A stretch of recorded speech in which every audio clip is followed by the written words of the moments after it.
அனைவருக்கும் இனிமையான வணக்கம். மற்றும் ஒரு மாலை பொழுதில் ஸ்டார் தமிழின் ஃபேஸ் டு ஃபேஸ் நிகழ்ச்சியில் உங்கள் அனைவரையும் சந்திப்பதில் மகிழ்ச்சியாக இருக்கின்றது. ஃபேஸ் டு ஃபேஸ் நிகழ்ச்சியில் அரசியல்வாதிகளுக்கு முக்கியத்துவம் கொடுத்து ஆரம்பித்த ஒரு நிகழ்ச்சியாக இருந்த போதிலும் காலப்போக்கில் அரசியல்வாதிகளை தவிர்த்து சட்டத்தரணிகள், கலைஞர்கள், நடிகர்கள், பாடகர்கள் இப்படி அனைவரையும் அழைத்து வந்து குறிப்பாக திரைப்பட தயாரிப்பாளர்களை அழைத்து வந்திருக்கின்றோம், இயக்குநர்களை அழைத்து வந்திருக்கின்றோம். இந்த ஃபேஸ் டு ஃபேஸ் என்ற இந்த நிகழ்ச்சிக்குள் இவர்கள் அனைவரையும் அழைத்து வந்திருக்கின்றோம். முதல் தடவையாக நம் நாட்டில் பிறந்து தற்போது வெளிநாட்டில் வாழ்ந்து கொண்டிருக்கக்கூடிய ஒரு உலகம் பூராகவும் பிரசித்தி பெற்ற ஒரு பாடகரை நாங்கள் அழைத்து வந்திருக்கின்றோம். ஏன் நான் உலகம் பூராகவும் பிரசித்தி பெற்ற பாடகர் என்று சொல்கின்றேன் என்றால், தென்னிந்திய பாடகர்கள் இருக்கின்றார்கள், அவர்கள் உலகம் பூராகவும் பிரசித்தி பெற்றவர்கள். ஆனால் நம் நாட்டைச் சேர்ந்த ஒரு பாடகர் உலகம் பூராகவும் பிரசித்தி பெற்றிருப்பது எங்களுக்கு பெருமையான ஒரு விடயம். ஆகவேதான் இன்றைய நிகழ்ச்சிக்கு நாம் அழைத்திருக்கின்றோம். அவரை இப்பொழுது அனைவரும் அழைக்கின்றார்கள், எப்பொழுதும் இப்படித்தான் அழைப்பார்கள், தமிழ் பாப் இளவரசர் என்று. 70 மற்றும் 60 காலப்பகுதிகளில் வெளிவந்த பைலா பாடல்கள் அல்லது தமிழ் பாப் பாடல்கள், பொப்பிசை பாடல்கள் அழிந்து போன ஒரு காலமாக இருந்த போதிலும் அந்த பாடல்களுக்கு உயிர் கொடுத்த என்ற பெருமை அவருக்கு இருக்கின்றது. ஸ்டார் தமிழின் ஃபேஸ் டு ஃபேஸ் நிகழ்ச்சிக்கு அன்போடு வரவேற்கின்றோம் பிரபல பாடகர், பிரசித்தி பெற்ற பாப் பாடகர், அது மட்டும் இல்லாமல் தமிழ் பாப் இளவரசர் பாபு ஜெயகாந்தன் அவர்களை அன்போடு வரவேற்கின்றோம். வணக்கம். வணக்கம் பிரேம். மிக மகிழ்ச்சியாக இருக்கின்றது. எப்படியாவது உங்களை இந்த நிகழ்ச்சிக்கு அழைத்து வர வேண்டும். இந்த நிகழ்ச்சியிலே அழைத்து வந்து உங்களுடைய அனுபவங்கள், உங்களுடைய இலங்கையின் பெருமையை உலகம் பூராகவும் நீங்கள் கொண்டு சென்று கொண்டிருக்கின்றீர்கள். அது சாதாரண விடயம் அல்ல. எனவே உங்களை எமது நிகழ்ச்சிக்கு அழைத்து வந்து பேட்டி காண வேண்டும் என்ற ஆசை இன்று பூர்த்தியாக இருக்கின்றது. சொல்லுங்கள் அண்ணா, எப்படி இருக்கின்றது பயணம்? நான் ஒரு குடும்ப நிகழ்வுக்காக வந்திருந்தேன். அதுபோல் என்னுடைய பல பாடல்களின் ஒளிப்பதிவுகளையும் இங்கே செய்யலாம் என்ற நோக்கிலே வந்திருக்கிறேன். பிரேமனுடைய பேட்டி நிகழ்ச்சியை பார்த்தேன். நான் டிக்டாக்லே நானும் இருக்கின்றபடியால் உங்களது பல நிகழ்ச்சிகளை பார்த்திருக்கிறேன். அருமையான பல விடயங்களை அதிலே சொல்லி வருகிறீர்கள். இவரை போனால் ஒரு முறை சந்திக்கலாம் என்று இருந்தேன். அந்த வாய்ப்பு எனக்கு கிடைத்தது மற்ற மகிழ்ச்சி பிரேம். நிச்சயமாக. உலகம் பூராகவும் பிரசித்தி பெற்ற நீங்கள் என்று நாங்கள் கூறும்போது அண்ணா, இலங்கையில் இருக்கக்கூடிய அல்லது இலங்கையில் தயாரிக்கப்பட்டு இலங்கையில் மேடையேற்றப்பட்டு இசையமைத்த பொப்பிசை பாடல்கள், அவற்றால் தான் நீங்கள் இந்த அளவுக்கு பேசப்படுகின்றீர்கள். அது நிச்சயமாக. அப்படிப்பட்ட பாடல்கள் உருவாவதற்கு முதலே எத்தனையோ மன்னர்கள், சக்கரவர்த்திகள் எல்லாம் இருந்தார்கள். ஆனால் அந்த காலப்பகுதியில் கூட நீங்கள் துறைக்கு வந்தீர்கள். அவர்களோடு பயணித்திருக்கிறேன். அதை சொல்லுங்க. அதாவது நான் இசைத்துறைக்கு வந்து அப்படி ஆரம்பிக்கலாம். நான் இசைத்துறைக்கு வந்தது 1985ஆம் ஆண்டு. டியூனஸ் எனும் இசைக்குழுவை நானும் எனது சக நண்பர்கள் சுரேஷ்குமார், மறைந்த நண்பர் அலெக்சாண்டர் அவர்களுடன் இணைந்து கல்முனை சிவா அவர்களை கொழும்புக்கு அழைத்து நாங்கள் டியூனஸ் எனும் இசைக்குழுவை ஆரம்பித்தோம். பின்னாளிலே நான் எஸ்என் வில்சன் அவர்களது தண்டர்ஸ்பார்க் இசைக்குழுவோடு இணைந்து முபாரக் அவர்கள், என்னை முபாரக் இலியாஸ் என்று சொல்லக்கூடிய புகழ்பூத்த பாடகர், இசைக்கலைஞர், அவர் என்னை தண்டர்ஸ்பார்க் இசைக்குழுவுடன் இணைத்தார். அப்படி எனது பயணம் போய்கொண்டிருந்தது. தண்டர்ஸ்பார்க் இசைக்குழு பற்றி ஒரு வார்த்தை சொல்ல வேண்டும். இலங்கையின் பொப்பிசை ஆரம்பித்த இசைக்குழுக்களில் முதன்மையானவர்கள் எஸ்என் வில்சனின் தண்டர்ஸ்பார்க் இசைக்குழுவினர். அதாவது வடவடையினை விற்று வந்தால் சில பாவையர், பறந்து வந்து பாடுகிறேன், அப்படி பல பாடல்களுக்கு இசை வழங்கிய எஸ்என் வில்சனின் தண்டர்ஸ்பார்க் இசைக்குழுவிலே பின்னாளிலே நான் பயணித்தது மற்ற மகிழ்ச்சி. அதுபோல் அந்த இசை நிகழ்ச்சி, அந்த இசைக்குழுவுடன் பயணிப்பதற்கு எனக்கு உதவி புரிந்த முபாரக் மற்றும் ஃபசால் அவர்களை மறக்க முடியாது. அதற்கு பின்னால் சித்தாராவுடன், சந்திரசேகர் அவர்களது இயக்கத்திலே இக்பால் ஜெகனுடன் இணைந்த சித்தாரா இசைக்குழுவிலே நான் பயணித்தேன். அதற்கு நண்பர் சீதாராமன், உங்களுக்கு தெரியும், புகழ்பூத்த அறிவிப்பாளர், பாலிய நண்பர். அவருக்கும் எனக்கு வயது வித்தியாசம். மோகன்ராஜையும் தெரியும், அவரையும் தெரியும், எல்லாரையும் தெரியும். அறிவிப்பாளர் மோகன்ராஜா எல்லாரையும் தெரியும். அண்மையில் மறைந்தாராம். பல இசை நிகழ்ச்சிக்கு அவர் அதாவது அறிவிப்பு செய்திருக்கிறார். சித்தாரா இசைக்குழுடன் பயணித்தேன். அந்த நேரத்தில் நான் இந்த பொப்பிசை கலைஞர்கள் அனைவரை, நானும் இளவயதிலே, நான் 67ஆம் ஆண்டு பிறந்தவர். ஸோ அந்த நான் 70களிலே எனது அந்த இளமை காலத்தில் நான் கேட்டு ரசித்த பாடல்களை பின்னாளிலே நான் இசைத்துறைக்கு வந்த பிறகு இந்த அனைத்து கலைஞரோட வாசிக்கக்கூடிய பாக்கியம் எனக்கு கிடைத்தது. அது ஒரு பெரிய ஒரு நான் பாக்கியமாக கருதுகிறேன். அந்த கேட்டு வளர்ந்து அவர்களுக்கு வாசித்த அந்த அனுபவம் தான் என்னை இப்பொழுது இப்படி பாட வைத்திருக்கேன் என்று நான் நம்புகிறேன், அவர்களது ஆசையுடன்.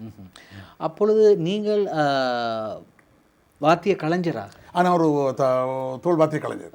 அதாவது அந்த பர்கசன் கலைஞர் இப்போ எலக்ட்ரானிக் என்ற ஆக்டோபேர் என்று சொல்லக்கூடிய ஆக்டோபேர். தபேலாவை நான் டிஆர் பீரிஸ் அவரிடம் முறையாக நான் கற்றிருந்தேன், அதை முடிக்கவில்லை.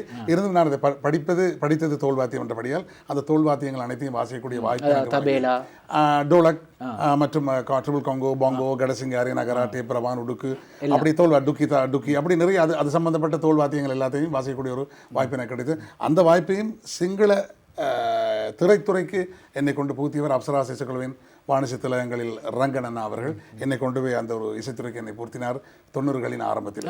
என்ன படத்திற்கு? நிறைய படங்கள், சிங்கள படங்களுக்கு, அதாவது சரத் தசாநாயக்க, சரத் விக்ரம, மர்வின் பிரியாந்த், ஸ்டான்லி பீரிஸ் போன்றவர்கள் வாசித்த பல திரைப்படங்களுக்கு, எனக்கு திரைப்படங்களின் பெயர்கள் எனக்கு ஞாபகம் இல்லை, பல திரைப்படங்களின் ஒளிப்பதிவுகளிலே, அதாவது பேக்ரவுண்ட் சொல்லக்கூடிய பின்னணி இசையிலே வாசித்திருக்கிறோம், அதாவது பல பாடல்களுக்கு வாசித்திருக்கிறேன் நான்.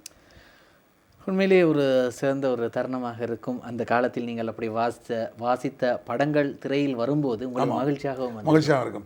பல திரைப்படங்களிலே நாங்கள் பின்னணி இசையிலே பல வாத்திய கருவியில் அந்த படங்களிலே நாங்கள் உபயோகப்படுத்திருக்கோம். மோர்சிங், தூந்தனா, உடுக்கு அப்படியான வாத்திய கருவிகள் அது காமெடிக்காக யூஸ் பண்ணியிருக்கிறார்கள், அது அதுக்காக உபயோகப்படுத்தியிருக்கிறார்கள். அந்த இடங்களில் அதை வாசித்திருக்கிறோம். அந்த திரைப்படத்தை பார்க்கின்ற பொழுது அந்த மசாலா திரைப்படமாக இருக்கும் அது, அதை நான் வாசித்தேன் என்று சொல்வது கொஞ்சம் பெருமையாக இருக்கும். அப்படி ஒரு சந்தோஷமான அனுபவம். நிச்சயமாக. சரி, அப்படி இருக்கும்போது நீங்கள் அந்த வாத்திய கருவிகளை வாசித்து கொண்டிருந்த நீங்கள் எப்படி பாப் இசைக்குள் அல்லது பாப் பாடல்களுக்கு அந்த நேரத்தில் கூட இளமை காலத்தில் பாடுவது மிகவும் எனக்கு ஒரு ஆசையாக. யாரை நீங்கள் ஃபாலோ பண்ணீங்க? அப்படி என்று சொல்ல முடியாது. அந்த நேரத்திலே நாங்கள் எல்லோருடைய பாடல்களை எனது குரலிலே பாடலாம், அவர்கள் மாதிரி அச்சுட்டாக பாட முடியாது. இருந்தாலும் எனது குரலிலே நான் ஓரளவு ஒரு சில பாடல்களை பாடுவேன், இசை நிகழ்ச்சியிலே பாடுவேன். சித்தார இசைக்குழுவிலே முழு நேரமாக பாடாவிட்டாலும் கூட ஒரு சில பாடல்களை பாடி வந்தேன்.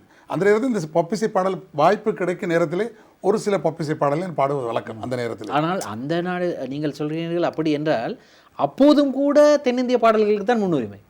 இசை நிகழ்ச்சிகள் நிச்சயமாக இன்று வரையும் அது இருக்கிறது என்பது கவலைக்குரிய தாக்கம். அது மிகப்பெரிய தாக்கம், பெரிய தாக்கம். அப்படி நாங்கள் அவர்கள் பாடலை நாங்கள் வாசித்து, அவர்களது இசையை நாங்கள் ரசித்து, அவர்களையும் அவர்களை நாங்கள் பின்பற்றி, அவர்களுடைய இசையை நாங்கள் இன்னும் மேலோங்க செய்து, எங்களது இசையை நாங்கள் மழுங்கடக்க செய்துவிட்டோம். எங்கள் இசை காணாமல் போய்விட்டது. அதாவது இன்று சிங்கள இசை உலகிலே அவர்களது பாடல்கள், இங்கே செய்யப்படுகின்ற பாடல்களை அமெரிக்காவில் மிக்ஸ் செய்து அவர்கள் வெளியிடுகிறார்கள். பாடலை மில்லியன் கணக்கில் பார்க்கிறார்கள். நாங்கள் செய்து போடுகின்ற பாடலை லட்சக்கணக்கானவர்கள் பார்க்க வைப்பது மிக கடினமாக இருக்கிறது. அண்மையில் கூட நான் ஒரு பாடலை பாப் மெட்லி என்ற பெயரிலே சின்ன மாமியை பாடலை இலங்கையிலே ஒளிப்பதிவு செய்தேன். அது நான் அங்கே கனடாவிலே பாடிவிட்டு இங்கே வந்து பல கண்ணிகளை போட்டு அவர்களையும் ஆடவிட்டு அவர்களுக்கு நடுவிலே நானும் அந்த பாடலை பாடின்னு 1.5 லட்சம் பேர் பார்த்தார்கள். எல்லா பாப்பிசை பாடலும் தொகுப்பாக அந்த பாடலை யூடியூபில் நீங்கள் சென்று பார்க்கலாம், பாபு மியூசிக் என்ற சேனலிலே. அதாவது இன்னும் அந்த பாடலுக்கு மவுஸ் இருக்கின்றது சொல்ல வருகிறேன். நிச்சயமாக. ஆனால் அப்படி இருந்தும் கூட தென்னிந்திய பாடல்களை இலங்கை இசை மேடைகளில் பாடுகிறார்கள். அதே போன்று தென்னிந்திய கலைஞர்களை அழைத்து வருகிறார்கள், வியாபார ரீதியாக அவர்களும் அமோக வெற்றி பெறுகிறார்கள். ஆனால் அதையெல்லாம் ஒரு வியாபார ரீதியாக இருக்கட்டும், ஆனால் இன்றும் கூட எங்களுடைய எத்தனையோ இலங்கையில் தயாரிக்கப்பட்ட பாடல்களை இலங்கை வானொலிகள் ஒளிபரப்புவதில்லை. நான் தான் சொல்ல வருகிறேன். நான் இதுவரை 126 பப்பிசை பாடல்களை பாடியிருக்கிறேன். 126 பாடல்கள். நான் இளமை காலத்திலே கேட்டு ரசித்த பாடல்கள் ஒரு 10-15 வைத்துக் கொள்ளுங்கள். மிகுதி பாடலுக்கு என்ன நடந்தது? அது என்னை பொறுத்தவரை, நான் தனிப்பட்ட ரீதியாக இல்லை, நான் சொல்லுகிறேன், இந்த பாடல் இருட்டடிப்பு செய்யப்பட்டிருக்கிறது. தென்னிந்திய பாடலுக்கு கொடுக்கப்பட்ட மவுசு, தென்னிந்திய பாடலுக்கு கொடுக்கப்பட்ட முக்கியத்துவம் எங்களது பாடல்களுக்கும் எமது இசைக்கலைஞர்களுக்கும் எமது இசையமைப்பாளர்களுக்கும் கொடுக்கப்படவில்லை என்று சொல்லுவேன். இந்த பாடலை பாடிய பல பாடகர்கள் யாருக்கும் தெரியாமல் போய்விட்டார்கள். அவர்களது புகைப்படம் கூட இல்லை. கவலையான ஒரு விடயம். MS பெர்னாண்டோ அவர்கள் 15 தமிழ் பாடலை பாடியிருக்கிறார். சிங்கள மொழியில் இருந்தால் கூட பைலா சக்கரவர்த்தி MS பெர்னாண்டோ 15 தமிழ் பாடலை பாடியிருக்கிறார். எல்லா பாடலையும் பாடியிருக்கிறேன். ஒரு பாடலை நான் இன்னும் பாடவில்லை. அவர் பாடிய பாடலை நீங்கள் MS பெர்னாண்டோவின் பாடலை முயற்சிக்கவில்லை? ஏன்னா அவர் பாடல் எல்லாத்தையும் பாடியிருக்கிறேன். எல்லா பாடலும் பாடியிருக்கேன். சின்ன தம்பியும் கண்ணியவள் இடையிலே கண்ணிய அது டீச்சர் அம்மா அப்படி நிறைய பாடலையும் பாடியிருக்கிறேன். அவர் குரலிலே ஒரு காலத்திலே யாழ் நகரிலே ரமேஷ் வைகுந்தநாதன் என்ற ஒரு பாடகர் பாடியிருக்கிறார். அவரது புகைப்படம் கூட இல்லை. அவர் MS பெர்னாண்டோவின், அதாவது MS பெர்னாண்டோ அவருடைய பாடலை பாடுகின்றபடியால் MS பெர்னாண்டோ யாழ் நகர் சென்றால் சரியான விருப்பமா அவருடன் மிக அன்பாக அவருடன் கலந்து கொண்டு ரமேஷ் வந்து என்னோட இசை நிகழ்ச்சி பாடு என்று சொல்லுவாராம். அப்படி அவருக்கு உடைகளை கூட எடுத்து கொடுப்பாராம், இந்த கோட்டை அணிந்து வந்து பாடு அப்படி என்று சொல்லி. அவரும் பிற்காலத்திலே அவரை மாறி பாடி கண்ணநேசம் அவர்கள் இசையிலே அலைக்கடல் மேலே அவனின் வாழ்வு யாருக்கு தெரிகிறதுன்னு படிச்சிருந்தார். அந்த பாடல் யூடியூப் வாயிலாக நண்பர் ராஜ் அவர்கள் தற்பொழுது யூடியூப் வாயிலாக பல பாடல்களை உலகம் பூராவும் அவர் பதிவேற்றம் செய்து, அவர் இசைக்கலைஞர் அல்ல, அப்படி பதிவேற்றம் செய்யப்படுகின்ற பாடலில் அந்த ஒரு பாடல் இருக்கிறது. ரமேஷ் வைகுந்தநாதனின் புகைப்படம் எங்களிடம் இல்லை. ஒரு வருத்தத்துக்கு விடயம் அது. அப்படி நிறைய விடயங்கள் இருக்கின்றது. ஆனால் இன்று ஒரு காலத்தில் இலங்கை ஒளிபரப்பு கூட்டுத்தாபனத்திலே ஒளிபரப்பாகிய பாடல்கள் எல்லாமே இலங்கை பாடல்கள் தான் முக்கியத்துவம் கொடுக்கப்பட்டது. இலங்கையில் தயாரித்த பாடல்கள் இலங்கையின் சினிமா வரலாறை பி. முத்தலகு அண்ணா அவர்களின் பெயர் இல்லாமல் எழுதவே முடியாது. இலங்கையில் தயாரிக்கப்பட்ட அனைத்து படங்களிலும் அவர் திரைப்படங்களும் அவர் பாடியிருக்கிறார். பல இசைகளிலும் அவர் வாசித்திருக்கிறார். ஆனால் அப்படிப்பட்ட ஒரு கலைஞர் இன்று மிக மோசமாக இருக்கிறார். அவரை சந்தித்தீர்கள்? நான் அவரை சந்திக்க கிடைக்கவில்லை. நான் தொலைபேசி வாயில உரையாடி இருக்கிறேன். ஆமாம், வயது மூப்பும். நான் சொல்றேன் பொருளாதார ரீதியாக. நிச்சயமாக இலங்கை கலைஞர்களுக்கு மட்டும் ஏன் இந்த கொடுமை? அதாவது தென்னிந்திய கலைஞர்களுக்கு நாங்கள் கொடுக்கின்ற மவுசை நாங்கள் இன்னும் கொடுக்காமல் இருக்கிறோம். நமது கலைஞர்களுக்கு இன்று சகோதரமொழி கலைஞர்கள் தங்களது பாடல்களை பாடி முன்னேறி கொண்டிருக்க, ஒரு பாடலை பாடிய ஒரு பாடகர் அந்த பாடலை பாடினார். அந்த அண்மையில் பாடியிருந்தால் ஒரு பாடலை சிங்கள மொழி கலைஞர் தமிழ் மொழியை எப்படி சுகம் நல்ல பிள்ளை என்று பாடி அந்த ஒரு பாடல் சஞ்சீவ் ரோலன் ஒரு பாடலை பாடி இன்று உலக புகழ் பெற்றிருக்கிறார். நல்லூரில் சிலாபத்தில் இங்கே எடுத்திருக்கிறார். இருந்தாலும் அந்த கொச்சை தமிழில் அவர் பாடியிருக்கிறார். தமிழும் பிள்ளையாகத்தான் பாடியிருக்கிறார். இருந்தும் அவர் பாடிய மொழிக்கு அவர் மிகப்பெரிய ஹிட் ஆகி அவருக்கு சிறந்த பாடகரான விருதும் கிடைத்தது. உலகம் பூராவும் சுற்றி கொண்டு ஒரு பாடலை சொல்லி வேலை இல்லைன்னு படித்திருக்கிறார். அது அப்படி பாடிய ஒரு கலைஞருக்கு அவர்கள் கொடுக்கின்ற மரியாதையும் முக்கியத்துவம் எங்களது கலைஞர்களுக்கு கிடைக்காமல் நிறைய பேர் நலிந்த நிலையிலே வறுமையின் கொடியிலே சிக்கி மாண்டார்கள். அதுதான் நான் சொல்ல வருகிறேன். அதாவது நாங்கள் தென்னிந்திய பாடலுக்கு கொடுத்த மவுசை இலங்கை வானொலி கூட இலங்கையில் ஒளிபரப்பாகிய பாடல்களுக்கு அன்று கொடுத்த கௌரவத்தை இன்று வரை கொடுத்திருந்தார்களானால் இந்த பாடல் அழிந்து போயிருக்காது. ஆனால் அவர்களுக்கு ஒரு பிரச்சனை வந்து விட்டது. அவர்கள் இலங்கை பாடலை ஒளிபரப்பி கொண்டு இருக்கும்போது ஏனைய தனியார் வானொலிகள் இந்திய பாடலை ஒளிபரப்பும் போது அவர்களுக்கு போட்டி வந்து விட்டது. அவர்களும் இங்கே வர வேண்டிய அப்படி தனியார் வானொலி வந்தது நான் 96 வெளிக்கிட்டேன். நான் வெளிக்கிடும் பொழுது நான் ஒரு விளம்பர முகவராக தனியார் விளம்பர முகவராக நான் ஒரே ஒரு வானொலி FM 99 மாத்திரம் தான். அதுக்கு பேர் கலை ஒளி என்று அதுக்கு பிறகு நான் போன சொர்ணவழி அப்படி அப்ப அதெல்லாம் 90களிலே வந்தது. நான் சொல்ல 76 97 அந்த 25 26 வருடங்கள் நாங்கள் தென்னிந்திய பாடலுக்கு அடிமையாக கிடந்தோம். இன்றும் அதுக்கு தான் அடிமையாக இருக்கிறோம். இன்றும் அவர்களது பாடல்கள், அவரது திரைப்படங்கள், மைசூர் பருப்பிலிருந்து இந்த ஒரு பட்டு சாரி இல்லாமல் ஒரு திருமணமே இல்லாத என்ற நிலைமைக்கு நாங்கள் தள்ளப்பட்டிருக்கிறோம். இன்று அவர்கள் சிங்கள மொழி கலைஞர்கள் பெட்டிக் சாரி அறிந்துவிட்டு கல்யாணம் வேற முடிப்பார்கள். அது பிரச்சனையே இல்லை. ஆனால் இன்று அவர்கள் அதுக்கு கொடுக்கின்ற மரியாதை நாங்கள் கொடுக்கவில்லை. என்று எமது நிறைய கலைஞர்கள் இன்று காணாமல் போனதுக்கு முக்கிய காரணம் அதுவும் ஒன்று தான். அது மாத்திரமில்லை, ஒளிபரப்பு கூட்டத்தாபனத்திலே கூட பல பாடல் இருட்டடிப்பு செய்யப்பட்டிருக்கிறது. அதை நான் பகிரங்கமாக சொல்லுவேன். அதை பாடிய பல பாடல்கள் என்று சொல்லியிருக்கிறார்கள். அதாவது இவர் பாடிய பாடலை அவர் போட மாட்டார், அவர் பாடிய பாடல் இவர் போட மாட்டார். அப்படியே நிறைய நடந்திருக்கிறது. அப்படி நடந்தபடியால் எங்களது பாடல்கள் காணாமல் போய்விட்டது. அப்படி அழிந்த பாடலை கேசட் வடிவிலே நான் கொண்டு சென்றேன்ங்கிறது பல நண்பர்கள் கொடுத்து உதவினார்கள். சீதாராமன் போன்ற கலைஞர்கள் இலங்கை பாடல்கள் எடுத்து கொடுத்தார் எனக்கு. ராஜ் போன்ற கலைஞர்கள் யூடியூப் வாயிலாக அவர் வெளியிடுகின்ற பொழுது அந்த பாடலை எனக்கு அனுப்பிவிடுவார். பாபு இந்த பாடலை அடுத்த வாரம் நீங்கள் பாடுங்கள் என்று.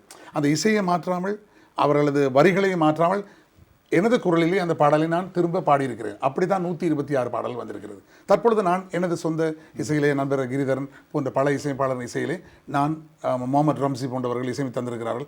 அவர்கள் இசையில் எனது சொந்த பப் இசை பாடலை நான் பாடி வருகிறேன். நிறைய விடயங்களை பேச வேண்டியிருக்கின்றது, நிறைய விடயங்கள் இருக்கின்றது. இது தொடர்பாக பேசுவதற்கு தொடர்ந்து பேசலாம். ஸ்டார் தமிழின் ஃபேஸ் டு ஃபேஸ் நிகழ்ச்சியில் ஒரு சிறு விளம்பர